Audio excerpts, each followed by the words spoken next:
ಜ್ವರದಿಂದ ಮಲಗಿರುವ ಬಡ ಸೊಸೆ ಅನಾಮಿಕಳ ಹತ್ತಿರಕ್ಕೆ ಅತ್ತೆ ಶಾರದಾ ಆವೇಶದಿಂದ ಸೆಲ್ ಫೋನ್ ಹಿಡ್ಕೊಂಡು ಬರ್ತಾಳೆ. ಸೊಸೆ, ನಿನಗೂ ನಿನ್ ಫೋನ್ಗೆ ನಿನ್ನ ಹಪ್ಪಳಕ್ಕೆ ಒಂದು ನಮಸ್ಕಾರ ಮಾಡ್ತೀನಿ ಎಂದು ಹೇಳುತ್ತಲೇ ಅನಾಮಿಕ ನೀರಸವಾಗಿ ಹೀಗಂತಾಳೆ. ಏನಾಯ್ತು ಅತ್ತೆ? ಹಪ್ಪಳಕ್ಕಾಗಿ ಬರ್ತಾ ಇರೋ ಫೋನಲ್ಲಿ ಮಾತಾಡೋದು ನನ್ನಿಂದ ಆಗಲ್ಲ ಸೊಸೆ, ನೀನೇ ಮಾತಾಡ್ಕೋ. ಸ್ವಲ್ಪವೂ ತಡಬಡ ಇಲ್ಲದೆ ಫೋನು ಹೊಡ್ಕೋತಾನೆ ಇದೆ. ಹಪ್ಪಳ ಬೇಕು ಅಂತ ಫೋನ್ ಮಾಡೋರ್ಗೆ ಉತ್ತರ ಹೇಳಿ ಹೇಳಿ ಬಾಯಿ ನೋವು ಬರ್ತಾ ಇದೆ, ಕಿವಿಯಿಂದ ರಕ್ತ ಬರ್ತಾ ಇದೆ ಕೂಡ ಎಂದು ಅತ್ತೆ ಶಾರದಾ ಹೇಳ್ತಾ ಇದ್ರೆ ಒಂದು ವಾಟರ್ ಗ್ಲಾಸ್ ತೆಗೆದುಕೊಂಡು ಅಲ್ಲಿಗೆ ರಮೇಶ್ ಬರ್ತಾನೆ. ನಾನು ಮೊದಲೇ ಹೇಳಿದೆ, ಹಪ್ಪಳಕ್ಕೆ ಅನಾಮಿಕ ಬಹಳ ಫೇಮಸ್ ಅಮ್ಮ. ಜ್ವರದ ಕಾರಣದಿಂದ ಹಪ್ಪಳ ಮಾರೋದಕ್ಕೆ ಹೋಗ್ತಾ ಇಲ್ಲ, ಫೋನ್ ಕಾಲ್ಸ್ ತುಂಬಾ ಬರುತ್ತೆ, ನೀನು ಮಾತಾಡಕ್ಕಾಗಲ್ಲ, ಅವ್ರಿಗೆ ಉತ್ತರ ಹೇಳಕ್ಕಾಗಲ್ಲ ಅಂತ ನಾ ಹೇಳಿದ್ರೆ ನೀನ್ ಕೇಳಿಲ್ಲ. ಈಗ ನೋಡು ಏನಾಯ್ತು, ಕಿವಿಯಿಂದ ರಕ್ತ ಬಂತು, ಉತ್ತರ ಹೇಳಲಾರ್ದೆ ಬಾಯಿ ನೋವು ಆಗ್ತಾ ಇದೆ. ಸರಿ ಕಣಮ್ಮ, ಇನ್ ಮೇಲಿಂದ ಬರುವ ಫೋನಲ್ಲಿ ನಾನ್ ಮಾತಾಡ್ತೀನಿ, ನೀನ್ ಹೋಗಿ ಅನಾಮಿಕಂಗೆ ತಿನ್ನೋದಕ್ಕೆ ಏನಾದ್ರು ಮಾಡು. ಹೋಗಮ್ಮ ಹೋಗು. ಸೊಸೆ, ಏನ್ ತಿಂತೀಯೇ? ಏನ್ ಮಾಡು ಅಂತೀಯಾ? ಏನು ಬೇಡ ಅತ್ತೆ, ಏನ್ ತಿಂದ್ರು ಹೊರಗ್ ಬರೋ ಹಾಗಿದೆ. ಹಾಗಂದ್ರೆ ಹೇಗೆ ಅನಾಮಿಕಾ? ನಮಗಾಗಿ ಅಲ್ದಿದ್ರು ನಿನ್ನ ಹಪ್ಪಳ ಅಭಿಮಾನಿಗಳಿಗಾದ್ರೂ ನೀನು ಫುಡ್ ತಿನ್ಬೇಕು, ಟ್ಯಾಬ್ಲೆಟ್ಸ್ ಹಾಕೋಬೇಕು, ಮತ್ತೆ ಹಪ್ಪಳ ಮಾರೋದು ಶುರು ಮಾಡ್ಬೇಕು. ಇಲ್ಲ ಅಂದ್ರೆ ನಮ್ಗೆ ಈ ಫೋನ್ಗಳ ಪ್ರವಾಹ ನಿಲ್ಲಲ್ಲ. ಅಬ್ಬಾ, ನಿಮ್ಗೆ ಏನು ಅರ್ಥವಾಗ್ತಾ ಇಲ್ಲ. ನನ್ ನಿಜವಾಗಿ ಹಸಿವೆ ಆಗ್ತಾ ಇಲ್ಲ, ಬಾಯೆಲ್ಲ ಕಹಿ ಆಗ್ತಾ ಇದೆ, ಏನು ತಿನ್ಬೇಕು ಅನ್ಸ್ತಾ ಇಲ್ಲ. ನನ್ನನ್ನು ಅರ್ಥ ಮಾಡ್ಕೊಳ್ಳಿ. 2 ದಿನದಿಂದ ಜ್ವರ ಅಲ್ವಾ ಸೊಸೆ, ಹಾಗೆ ಇರುತ್ತೆ. ಸರಿ ಬಿಡು, ನಿನ್ಗೆ ರೊಟ್ಟಿ ಮಾಡಿ ತಗೊಂಬರ್ತೀನಿ, ನೀನೀಗ ಮಗ ಕೊಡೋ ಟ್ಯಾಬ್ಲೆಟ್ಸ್ ಹಾಕೋ. ಸರಿ ಅತ್ತೆ ಎಂದು ಅನಾಮಿಕ ಹೇಳುತ್ತಲೇ ಶಾರದಾ ಅಲ್ಲಿಂದ ಹೊರಟು ಹೋಗುತ್ತಾಳೆ. ಅನಾಮಿಕಾ, ತಗೋ ಈ ಟ್ಯಾಬ್ಲೆಟ್ಸ್ ಹಾಕೋ ಎನ್ನುತ್ತಾ ರಮೇಶ್ ಅನಾಮಿಕಳಿಗೆ ಟ್ಯಾಬ್ಲೆಟ್ಸ್ ಕೊಡ್ತಾನೆ. ಅನಾಮಿಕಾ ಟ್ಯಾಬ್ಲೆಟ್ಸ್ ಹಾಕೊಂಡು ನೀರ್ ಕುಡಿತಾಳೆ. ಇಷ್ಟರಲ್ಲಿ ಅನಾಮಿಕಳ ಸೆಲ್ ಫೋನ್ ಮತ್ತೆ ಮೊಳಗುತ್ತೆ.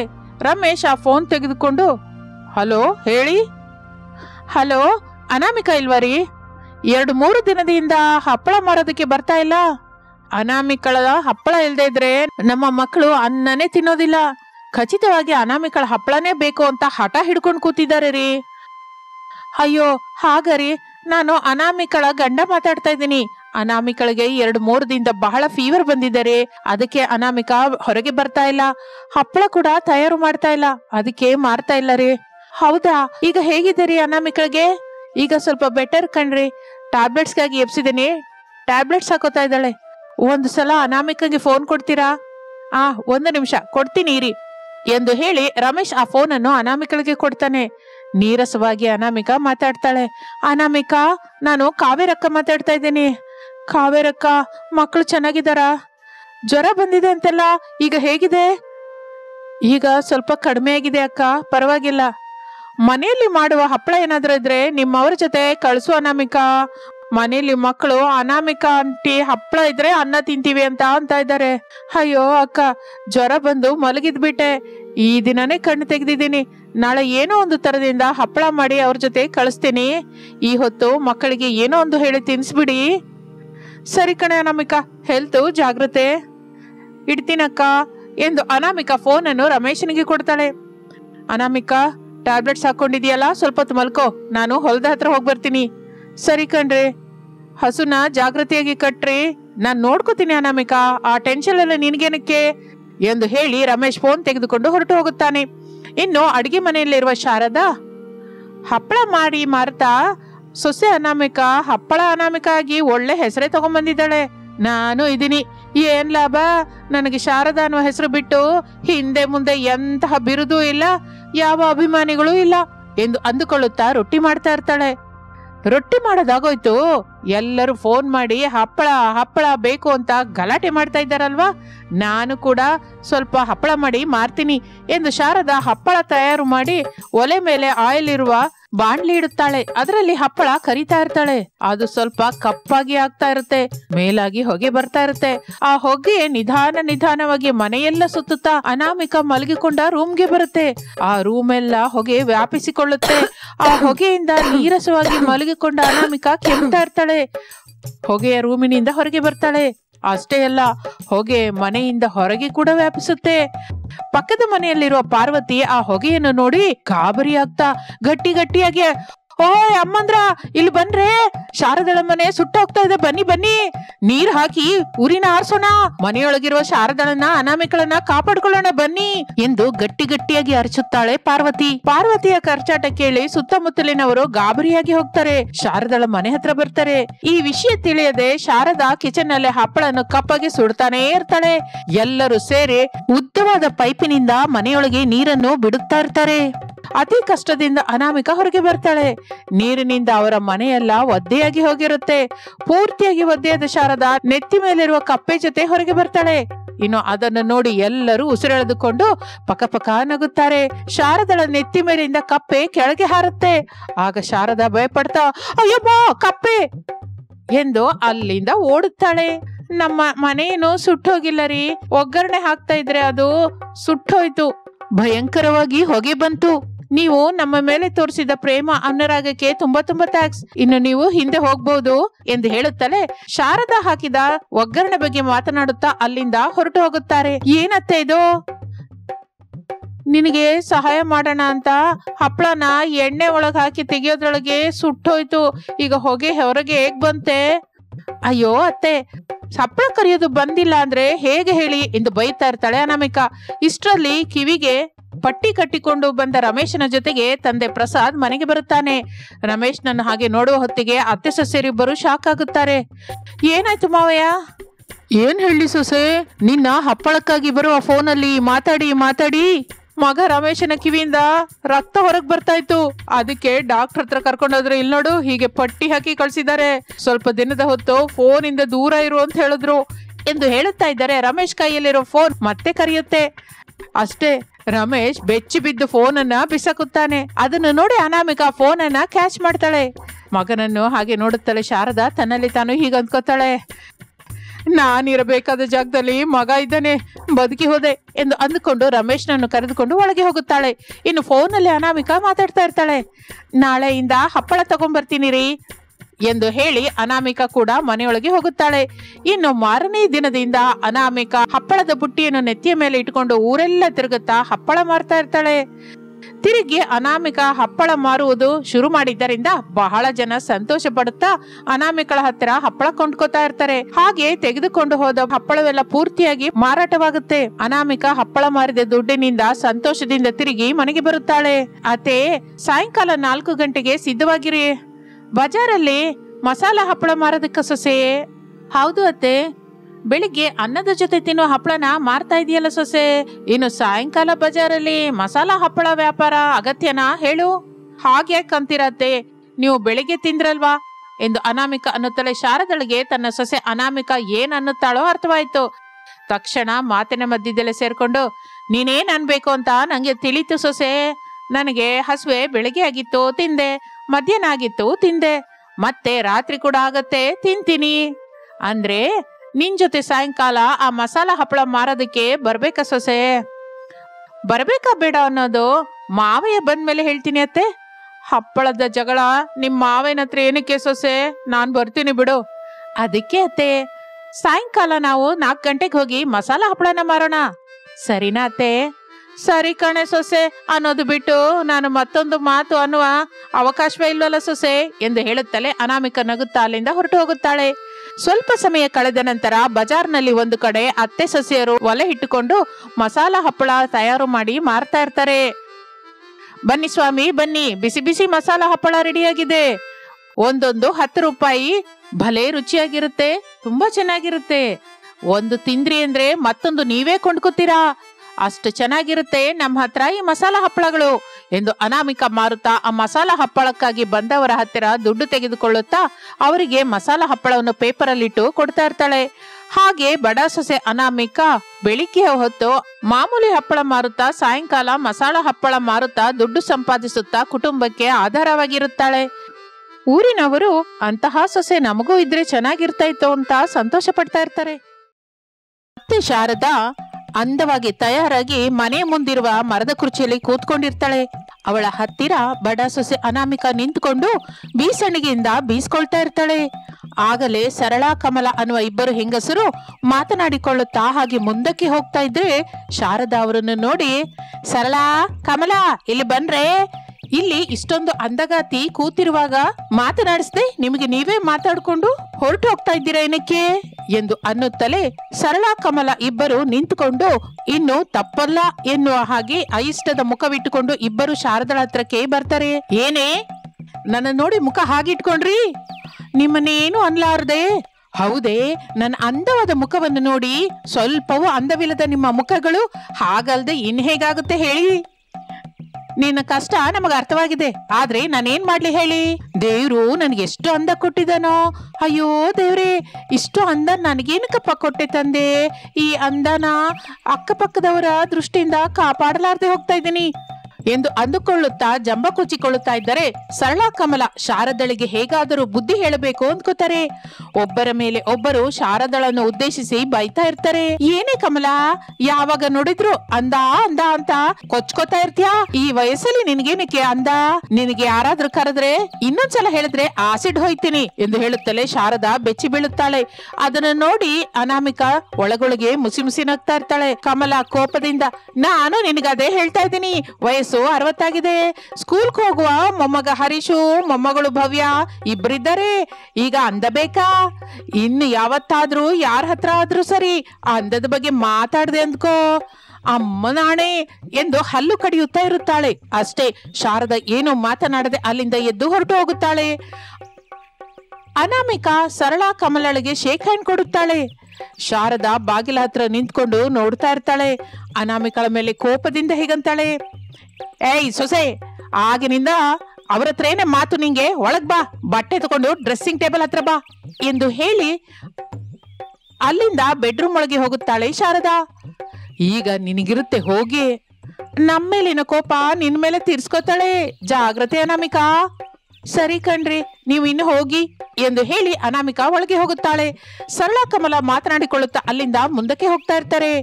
ಇನ್ನು ಮನೆಯೊಳಗಿರುವ ಡ್ರೆಸ್ಸಿಂಗ್ ಟೇಬಲ್ ಮೇಲಿರುವ ಕನ್ನಡಿಯನ್ನು ಅತ್ತೆ ಶಾರದಾ ಬಡ ಸೊಸೆ ಅನಾಮಿಕಳ ಹತ್ರ ಕ್ಲೀನ್ ಮಾಡಿಸ್ತಾ ಇರ್ತಾಳೆ. ಚೆನ್ನಾಗಿ ಕ್ಲೀನ್ ಮಾಡು ಸೊಸೆ, ಕನ್ನಡಿ ತಳತಳ ಹೊಳಿತಾ ಇರ್ಬೇಕು, ಆಗ್ಲೇ ನಾನು ಇನ್ನಷ್ಟು ಅಂದವಾಗಿ ಕಾಣ್ತೀನಿ. ಪ್ರತಿ ಅರ್ಧ ಗಂಟೆಗೂ ಕ್ಲೀನ್ ಮಾಡೋದು ಅಷ್ಟು ಒಳ್ಳೇದಲ್ಲ ಅತ್ತೆ. ನೀನೇನಕ್ಕೆ ಹಾಗೆ ಅಂತ ಇದ್ಯಾ? ನಂಗೆ ಗೊತ್ತು ಕಣೆ. ಅಯ್ಯೋ ಅತ್ತೆ, ನನ್ನ ಉದ್ದೇಶ ಅದಲ್ಲ.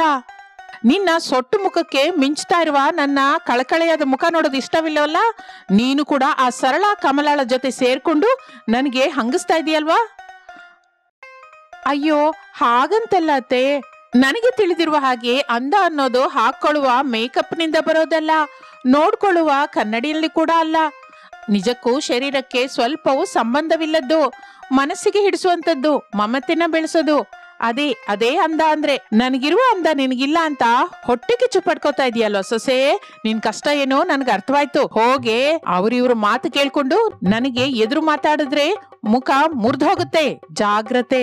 ಚೆನ್ನಾಗಿ ನಾನು ಹೇಳ್ದ ಹಾಗೆ ಮನೆ ಕೆಲಸ ಅಡುಗೆ ಕೆಲಸ ಮಾಡ್ಕೊಳ್ತಾ ಇದ್ರೆ ಸೊಸೆಯಾಗಿ ಚೆನ್ನಾಗಿ ಸಂಸಾರ ಮಾಡ್ಕೊಳ್ತಾ ಗಂಡ ಮಕ್ಕಳ ಜೊತೆ ಮನೇಲಿರ್ತೀಯ. ಇಲ್ಲ ಅಂದ್ರೆ ನನ್ನ ಮಗಂಗೆ ಹೇಳಿ ನಿನಗೆ ಚೆನ್ನಾಗಿ ಹೊಡಿಸಿ ಹೊರಗೆ ಕಳಿಸ್ಬಿಡ್ತೀನಿ. ಜಾಗ್ರತೆ ಎಂದು ಶಾರದಾ ಬೆದರಿಸುತ್ತಾಳೆ. ಅತ್ತೆ ಶಾರದಳ ಕೆಟ್ಟ ಬುದ್ಧಿ ತಿಳಿದ ಸೊಸೆ ಅನಾಮಿಕಾ ಭಯಪಡುತ್ತಾ ಬೇಡಿಕೊಳ್ಳುತ್ತಾ ಹೀಗಂತಾಳೆ, ಅಂತ ಕೆಲಸ ಮಾಡಬೇಡಿ ಅತ್ತೆ, ನೀವು ಹೇಳಿದ ಹಾಗೇನೆ ಚೆನ್ನಾಗಿರ್ತೀನಿ ಎಂದು ಭಯದಿಂದ ಕನ್ನಡಿಯನ್ನ ಕ್ಲೀನ್ ಮಾಡ್ತಾ ಇರ್ತಾರೆ. ಸರಳಾ ಕಮಲ ಇಬ್ಬರು ಮಾತನಾಡಿಕೊಂಡು ಮುಂದಕ್ಕೆ ಹೋಗ್ತಾ ಇದ್ರೆ ದಾರಿಯಲ್ಲಿ ಒಂದು ಕಡೆ ಡೆಲಿವರಿ ಬಾಯ್ ರಾಹುಲ್ ಎದುರಿಗೆ ಬರುತ್ತಾನೆ. ಸಿಸ್ಟರ್, ಇಲ್ಲಿ ಶಾರದಾ ಅವರ ಮನೆಯಲ್ಲಿ ಸ್ವಲ್ಪ ಹೇಳ್ತೀರಾ ಎಂದು ಕೇಳುತ್ತಲೇ ಅವರಿಗೆ ಮೇಕಪ್ ಹುಚ್ಚಿರುವ ಶಾರದಳ ಮನೆ ಅಡ್ರೆಸ್ನೇ ಕೇಳ್ತಾ ಇದ್ದಾನೆ ಅಂತ ಅರ್ಥವಾಗುತ್ತೆ. ಆದರೆ ಶಾರದಳ ಪೊಗರು ಗುರುತಿಗೆ ಬಂತು. ಕೋಪದಿಂದ, ಆ ಮೇಕಪ್ ಹುಚ್ಚಿನ ಶಾರದಳ ಮನೆ ಎಲ್ಲಿದೆ ಅಂತ ನಮಗ್ ಗೊತ್ತು, ಆದ್ರೆ ನಾವು ಹೇಳೋದಿಲ್ಲ. ಯಾಕೆ ಹೇಳಲ್ಲ? ನಮ್ಗೆ ಅವಳಿಗೂ ಮಾತಿಲ್ಲ, ನಾವು ಕಟ್ಟಿಫಾಗಿದ್ದೀವಿ ಎಂದು ಹೇಳಿ ಸರಳಾ ಕಮಲ ಅಲ್ಲಿಂದ ಮುಂದಕ್ಕೆ ಹೊರಟು ಹೋಗುತ್ತಾರೆ. ರಾಹುಲ್ಗೇನು ಏನೂ ಅರ್ಥವಾಗುವುದಿಲ್ಲ. ತಕ್ಷಣ ಅಲ್ಲಿರುವ ನಂಬರ್ಗೆ ಫೋನ್ ಮಾಡುತ್ತಾನೆ. ಶಾರದಾ ಫೋನ್ ಅಲ್ಲಿ ಮಾತನಾಡುತ್ತಾ ಮನೆಯಿಂದ ಹೊರಗೆ ಬರುತ್ತಾಳೆ. ಅಯ್ಯೋ ಹೌದಾ, ನೀನ್ ಅಲ್ಲೇ ಇರಪ್ಪ, ನಾನು ನನ್ನ ಸೊಸೆನ ಕಳಿಸ್ತೇನೆ, ಆ ಬ್ಯೂಟಿ ಪ್ರಾಡಕ್ಟ್ ನ ನನ್ ಸೊಸೆ ಕೊಟ್ಟು ನೀನ್ ಹೊರಟು ಹೋಗು ಎಂದು ಕಿವಿ ಹತ್ತಿರದಿಂದ ಫೋನ್ ತೆಗೆದು ಗಟ್ಟಿಯಾಗಿ ಗಾಬರಿಯಿಂದ ಅನಾಮಿಕಳ ಹತ್ರ ಹೀಗಂತಾಳೆ. ಸೊಸೆ, ಏನೇ ಅನಾಮಿಕಾ, ಮಾಡ್ತಾ ಇರೋ ಕೆಲಸನ ಬಿಟ್ಟು ಹೊರಗ್ ಬಾರೆ ಎಂದು ಅರಚುತ್ತಾಳೆ. ಕನ್ನಡಿಯನ್ನು ಕ್ಲೀನ್ ಮಾಡ್ತಾ ಇರುವ ಅನಾಮಿಕಾ ಅತ್ತೆ ಶಾರದಾ ಕರೆದಿದ್ದನ್ನು ಕೇಳಿ ಡ್ರೆಸ್ಸಿಂಗ್ ಟೇಬಲ್ ಅನ್ನ ದೂಡುತ್ತಾಳೆ.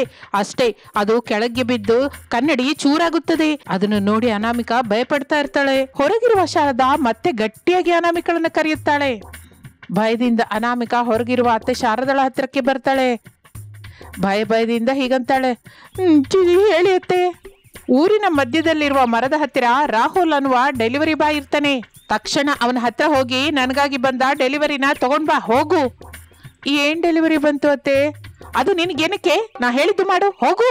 ಹೋಗಿ ನನಗೆ ಬಂದ ಡೆಲಿವರಿನ ತಗೊಂಬ, ಹೋಗು. ನಾನು ತಿಳ್ಕೋಬೇಕು ಅಂತಲ್ಲ ಅತ್ತೆ ಕೇಳ್ತಾ ಇರೋದು, ಅವನ್ ಕೇಳಿದ್ರೆ ಹೇಳ್ಬೇಕಲ್ಲ. ನೀನೇನು ಹೇಳ್ಬೇಡ, ಹೋಗು, ಹೋಗಿ ತಗೊಂಬ ಎಂದು ಹೇಳುತ್ತಲೇ ಅನಾಮಿಕಾ ಏನು ಮಾತನಾಡದೆ ಅಲ್ಲಿಂದ ಹೊರಟು ಹೋಗುತ್ತಾಳೆ. ಶಾರದಾ ಹಾಗೆ ನೋಡ್ತಾ ಇರ್ತಾಳೆ. ಸ್ವಲ್ಪ ಹೊತ್ತಿಗೆ ಅನಾಮಿಕಾ ಮರದ ಹತ್ತಿರವಿರುವ ರಾಹುಲ್ ಹತ್ರ ಹೋಗ್ತಾಳೆ. ಶಾರದಾ ಅಂದ್ರೆ ನೀವೇನಾ? ನಾನಲ್ಲ ರೀ, ನಮ್ಮತ್ತೆ ಮನೆ ಹತ್ರ ಮುಖ್ಯವಾದ ಕೆಲಸದಲ್ಲಿದ್ದಾರೆ, ಅದಕ್ಕೆ ನನ್ನ ಕಳಿಸಿದ್ದಾರೆ. ನಮ್ಮ ಅತ್ತೆಗೆ ಬಂದ ಡೆಲಿವರಿ ಕೊಡಿ. ತಪ್ಪದೆ ಕೊಡ್ತೀನಿ ರೀ ಎಂದು ಹೇಳಿ ಡೆಲಿವರಿ ಕೊಡುತ್ತಾನೆ. ಅನಾಮಿಕಾ ಆ ಡೆಲಿವರಿ ಪ್ರಾಡಕ್ಟ್ ನ ತೆಗೆದುಕೊಂಡು ಅಲ್ಲಿಂದ ಮನೆಗೆ ಬರ್ತಾಳೆ. ಮನೆಯ ಹೊರಗಿರುವ ಶಾರದಾ ಆನಂದದಿಂದ ಅನಾಮಿಕಳ ಹತ್ತಿರವಿರುವ ಡೆಲಿವರಿಯನ್ನ ತಕೊಂಡು ಕನ್ನಡಿ ಹತ್ರ ಬರ್ತಾಳೆ. ಶಾರದಳ ಹಿಂದೆ ಅನಾಮಿಕಾ ಕೂಡ ಒಳಗಡೆಗೆ ಬರ್ತಾಳೆ. ಕನ್ನಡಿ ಕೆಳಗೆ ಬಿದ್ದು ಒಡೆದಿರುತ್ತದೆ. ಅದರಿಂದ ಶಾರದಳಿಗೆ ಎಲ್ಲಿಲ್ಲದ ಕೋಪ ಬರುತ್ತೆ. ಎಂತ ಕೆಲಸ ಮಾಡಿದ್ಯೇ, ಈಗ ನಾನು ಮೇಕಪ್ ಹೇಗೆ ಹಾಕೋಬೇಕು ಎಂದು ಅನಾಮಿಕಳನ್ನು ಹೇಗಂದರೆ ಹಾಗೆ ಬೈತಾ ಹೊಡಿತಾ ಇರ್ತಾಳೆ ಶಾರದಾ. ಪಾಪ ಅನಾಮಿಕಾ ಬೇಡ್ಕೊಳ್ತಾ ಅಳ್ತಾ ಇರ್ತಾಳೆ. ಆದರೂ ಶಾರದಳ ಕೋಪ ತೀರಲಿಲ್ಲ. ಅನಾಮಿಕಳನ್ನು ಹಾಗೆ ಹೊಡಿತಾನೆ ಇರ್ತಾಳೆ. ಹೊಡೆದು ಸುಸ್ತಾಗುತ್ತಾಳೆ. ಆವೇಶದಿಂದ ಅನಾಮಿಕಳನ್ನು ಎಳೆದುಕೊಂಡು ಬಂದು ಮನೆಯಿಂದ ಹೊರಗೆ ಹಾಕಿ ಬಾಗಿಲು ಹಾಕ್ತಾಳೆ. ಅನಾಮಿಕಾ ಎಷ್ಟು ಬೇಡ್ಕೊಂಡ್ರು ಶಾರದಾ ಬಾಗಿಲು ತೆಗೆಯಲ್ಲ. ಸಾಯಂಕಾಲ 4 ಗಂಟೆ ಆಗ್ತಾ ಇರುತ್ತೆ. ಸ್ಕೂಲಿಂದ ಹರೀಶ್ ಭವಿರು ಬರುತ್ತಾರೆ, ಕರೀತಾರೆ. ಆದರೆ ಶಾರದಾ ಬಾಗಿಲು ತೆಗೆಯೋದಿಲ್ಲ. ಕತ್ತಲಾಗುತ್ತೆ. ಕೆಲಸಕ್ಕೆ ಹೋದ ಪ್ರಸಾದ್ ರಮೇಶ್ ಮನೆಗೆ ಬರ್ತಾರೆ. ಶಾರದಾ ಬಾಗಿಲು ತೆಗಿ, ಸೊಸೆ ಮಕ್ಕಳು ಹೊರಗೆ ಇದ್ದಾರೆ, ನಿನಗೇನಾದ್ರೂ ಹುಚ್ಚಿಡಿತಾ ಏನೋ ಎಂದು ಅಂದಿದ್ದರಿಂದ ಶಾರದಾ ಬಂದು ಬಾಗಿಲು ತೆಗೆಯುತ್ತಾಳೆ. ಇನ್ನು ಎಲ್ಲರೂ ಮನೆಗೆ ಬರುತ್ತಾರೆ. ಪ್ರಸಾದ್ ಶಾರದಳನ್ನು ಬೈಯುತ್ತಾನೆ. ಆಗ ಶಾರದಾ ಅನಾಮಿಕಾ ಕನ್ನಡಿ ಒಡೆದಿದ್ದನ್ನ ಹೇಳುತ್ತಾಳೆ. ಸರಿ ಬಿಡು, ನಾಳೆ ನಾನು ಹೊಸ ಕನ್ನಡಿ ತಗೊಂಡ್ಬರ್ತೀನಿ. ಹೊರಗೆ ನಿಲ್ಸ್ಬಿಟ್ಟು ಅಳಿಸಿದ್ರೆ ಒಡೆದು ಹೋದ ಕನ್ನಡಿ ಬರುತ್ತಾ ಏನೋ? ಹಾಗೆ ಸೊಸೆನ್ ಹೊಡೆದ್ರೆ ಕನ್ನಡಿ ಅಂಟುತ್ತಾ ಹೇಳು ಎಂದು ಪ್ರಸಾದ್ ಹೇಳುತ್ತಲೇ ಶಾರದಾ ಬೆಡ್ರೂಮ್ ಒಳಗೆ ಹೋಗಿ ಬಾಗಿಲು ಹಾಕುತ್ತಾಳೆ. ಇನ್ನು ಆ ದಿನವಾದರೂ ಕಳೆದು ಹೋಗುತ್ತೆ. ಮಾರನೇ ದಿನ ಒಂದು ಟ್ರಕ್ ಅಲ್ಲಿ ದೊಡ್ಡ ಕನ್ನಡಿ ತೆಗೆದುಕೊಂಡು ಪ್ರಸಾದ್ ಮನೆಗೆ ಬರುತ್ತಾನೆ. ದೊಡ್ಡಗಿರುವ ಕನ್ನಡಿಯನ್ನು ನೋಡಿ ಶಾರದಾ ಎಷ್ಟೋ ಸಂತೋಷ ಪಡುತ್ತಾಳೆ. ಎಲ್ಲರೂ ಅವರವರ ಕೆಲಸಕ್ಕೆ ಹೋದ ಮೇಲೆ ಶಾರದಾ ಅಂದವಾಗಿ ಮೇಕಪ್ ಹಾಕಿಕೊಂಡು ಕನ್ನಡಿಯ ಮುಂದೆ ನಿಲ್ಲುತ್ತಾಳೆ. ಅಷ್ಟೇ, ಹುಚ್ಚಳ ಹಾಗೆ ಕಾಣಿಸುತ್ತಾಳೆ. ಅದನ್ನು ನೋಡಿ ಶಾರದಾ ಒಂದೇ ಸಲಕ್ಕೆ ಬೆಚ್ಚಿ ಬೀಳುತ್ತಾಳೆ. ಮತ್ತೆ ಬಂದು ಕನ್ನಡಿಯ ಮುಂದೆ ನಿಂತು ನೋಡುತ್ತಾಳೆ. ಈಗ ಕೂಡ ಮತ್ತೆ ಹುಚ್ಚಳ ಹಾಗೆ ಕಾಣಿಸುತ್ತಾಳೆ. ತಕ್ಷಣ ಗಾಬರಿಯಾಗಿ ಹೋಗಿ ಭಯದಿಂದ ಅನಾಮಿಕಳನ್ನು ಗಟ್ಟಿಯಾಗಿ ಕರೀತಾಳೆ. ಏನೇ ಸೊಸೆ, ಇಲ್ಲಿ ಬಾರೆ ಎಂದು ಕರೆಯುತ್ತಲೇ ಮಾಡುವ ಕೆಲಸವನ್ನು ಮಧ್ಯದಲ್ಲೇ ಬಿಟ್ಟು ಅನಾಮಿಕಾ ಶಾರದಳ ಹತ್ತಿರಕ್ಕೆ ಬರುತ್ತಾಳೆ. ಒಂದ್ಸಲ ಕನ್ನಡಿ ಮುಂದೆ ನಿಂತ್ಕೊಳ್ಳೆ ಎಂದು ಹೇಳುತ್ತಲೇ ಅನಾಮಿಕಾ ಆ ಕನ್ನಡಿ ಮುಂದೆ ನಿಲ್ಲುತ್ತಾಳೆ. ಅಷ್ಟೇ, ಅಲ್ಲಿಯವರೆಗೂ ಮನೆಯಲ್ಲಿರುವ ಕೆಲಸಗಳನ್ನೆಲ್ಲ ಮಾಡಿ ಹುಚ್ಚಾಗಿರುವ ಅನಾಮಿಕಾ ಆ ಕನ್ನಡಿಯಲ್ಲಿ ಎಷ್ಟು ಅಂದವಾಗಿ ತಯಾರಾದ ಮಹಾರಾಣಿ ಹಾಗೆ ಮಿಂಚಿ ಹೋಗುತ್ತಾ ಕಾಣಿಸುತ್ತಾಳೆ. ಅದನ್ನು ನೋಡಿ ಶಾರದಾ ಶಾಕ್ ಆಗುತ್ತಾಳೆ. ಅತ್ತೆ ಸೊಸೆಯರಿಬ್ಬರು ಒಂದೇ ಸಲ ಕನ್ನಡಿ ಮುಂದೆ ನಿಲ್ತಾರೆ. ಮೇಕಪ್ ಹಾಕಿಕೊಂಡ ಅತ್ತೆ ಶಾರದವೇನೋ ಹುಚ್ಚಿ ಹಾಗಿರುವ ಸೊಸೆ ಅನಾಮಿಕಾ ಏನೋ ಆ ಕನ್ನಡಿಯಲ್ಲಿ ಯುವರಾಣಿ ಹಾಗೆ ಕಾಣಿಸ್ತಾ ಇರ್ತಾಳೆ. ಏನು ಈ ಮಾಯೆ ಎಂದು ಶಾರದಾ ಅನ್ನುತ್ತಲೇ ಆಗ ಅವರ ಎದುರಿಗಿರುವ ಕನ್ನಡಿ ಮಾತನಾಡ್ತಾ ಇರುತ್ತೆ. ಹೌದು, ನಾನು ಒಂದು ಮಾಯಾ ಕನ್ನಡಿ. ನಾನು ಯಾವಾಗಲೂ ನಿಜವನ್ನೇ ಹೇಳ್ತೀನಿ. ಅಂದ್ರೆ ಶಾರದಾ, ನಿನ್ನ ಮುಖ ಅಂದವಾಗಿದೆ, ನಿನ್ನ ಮನಸ್ಸಲ್ಲ. ಅತ್ತೆ ಅಂದ್ರೆ ಹಿಂಸಿಸುವುದು, ಸಾಧಿಸುವುದಲ್ಲ. ಬೆನ್ನ ಹಿಂದೆಯೇ ಇದ್ದು ಮಮತೆ ಹಂಚೋದು. ಮಮಕಾರದಿಂದ ಅತ್ತೆಯಲ್ಲೇ ಅಮ್ಮನನ್ನ ತೋರಿಸ್ಬೇಕು. ನೀನು ಹಾಗೆ ತೋರಿಸಲಿಲ್ಲ. ಅದಕ್ಕೆ ನಿನ್ನಲ್ಲಿರುವ ಗುಣ ನಿನ್ನನ್ನು ಹುಚ್ಚಿ ಹಾಗೆ ಕಾಣಿಸ್ತಾ ಇದೆ. ಮತ್ತೆ ನನ್ನ ಸೊಸೆಯನಕ್ಕೆ ಮಹಾರಾಣಿ ಹಾಗೆ ಕಾಣಿಸ್ತಾ ಇದ್ದಾಳೆ. ಹೌದು, ಅನಾಮಿಕಾ ಒಳ್ಳೆತನದಲ್ಲಿ, ಮಮತೆ ಹಂಚುವುದರಲ್ಲಿ, ಪ್ರೇಮನ ತೋರಿಸೋದ್ರಲ್ಲಿ ಉತ್ತಮ ಗೃಹಿಣಿ, ಉತ್ತಮ ಸೊಸೆ, ಉತ್ತಮ ತಾಯಿ. ಅದಕ್ಕೆ ಅನಾಮಿಕಾ ಮಹಾರಾಣಿ. ಎಂದು ಮಾಯಾ ಕನ್ನಡಿ ಹೇಳುತ್ತಲೇ ಶಾರದಳಿಗೆ ಹಿಡಿಸಲಿಲ್ಲ. ಅಲ್ಲಿಂದ ಕೋಪದಿಂದ ಹೊರಟು ಹೋಗುತ್ತಾಳೆ. ದಿನ ಕಳೆಯುತ್ತಾ ಇರುತ್ತದೆ. ಸ್ವಲ್ಪ ದಿನದಲ್ಲಿಯೇ ಶಾರದಳಲ್ಲಿ ಬದಲಾವಣೆ ಶುರುವಾಗುತ್ತದೆ. ಆ ಬದಲಾವಣೆ ನೋಡಿದ ಅನಾಮಿಕ ಎಷ್ಟೋ ಸಂತೋಷ ಪಡುತ್ತಾಳೆ. ಇದಕ್ಕೆ ಮುಂದಿನ ಹಾಗೆ ಅನಾಮಿಕಳನ್ನು ಶಾರದಾ ಹಿಂಸಿಸುವುದು ನಿಲ್ಲಿಸುತ್ತಾಳೆ. ಪ್ರೇಮದಿಂದ ನೋಡ್ಕೊಳ್ಳೋದು ಮಾಡ್ತಾಳೆ. ಶಾರದಾ ಕೂಡ ಒಳ್ಳೆಯವಳಾಗಿ ಬದಲಾಗಿ ಅನಾಮಿಕಳನ್ನು ಚೆನ್ನಾಗಿ ನೋಡಿಕೊಳ್ಳುತ್ತಾ ಇದ್ದಿದ್ದರಿಂದ ಆ ಕನ್ನಡಿಯಲ್ಲಿ ಶಾರದಾ ಕೂಡ ಚೆನ್ನಾಗಿಯೇ ಕಾಣಿಸುತ್ತಾಳೆ. ಶಾರದಳಲ್ಲಿ ಬದಲಾವಣೆ ಬಂದಿದ್ದಕ್ಕೆ ಆ ಮಾಯಾ ಕನ್ನಡಿಗೆ ಅನಾಮಿಕ ಕೃತಜ್ಞತೆ ಹೇಳುತ್ತಾಳೆ.